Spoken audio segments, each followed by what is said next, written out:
বন্ধুরা, এই ফলটি খেতে হচ্ছে এটি টমেটো? একদমই নয়। তাহলে কি ভাবছেন এটি কি ফল হতে পারে? এটি হচ্ছে কুঞ্জন ফল। হ্যাঁ, ফল। এই কুঞ্জন ফলটি টমেটোর পদ্ধতিতেই চাষ করা হয়ে থাকে। এই কুঞ্জন ফলটি কখনোই এভাবে না, এটি খাওয়ার জন্য অবশ্যই রান্না করতে হবে। বিভিন্ন বড় বড় রেস্টুরেন্টে এই কুঞ্জন ফলটি রেসিপি হিসাবে রান্না করে মানুষে খায়। এই কুঞ্জন ফলটি ঠিক টমেটোর মতোই হয়ে থাকে, তাই এটিকে বোঝা খুব কঠিন টমেটো না কুঞ্জন।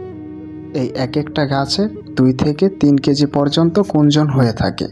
এই কুঞ্জন ফলটিকে দেখে কি মনে হচ্ছে এটি পেকে গেছে? না বন্ধুরা, এটি পাকে নেই। এই কুঞ্জন ফলটি কাঁচা অবস্থায় এরকম গাঢ় লাল হয়ে থাকে। আসলে এই কুঞ্জন ফলের চাষ শুধু চায়নাতে হয় এবং কি বিভিন্ন সব কান্ট্রিতে হয়ে থাকে, কিন্তু আমাদের বাংলাদেশে ফল কেউ খায় না বিদায় তাই এই কুঞ্জন ফলের চাষ হয় না। আসলে এই কুঞ্জন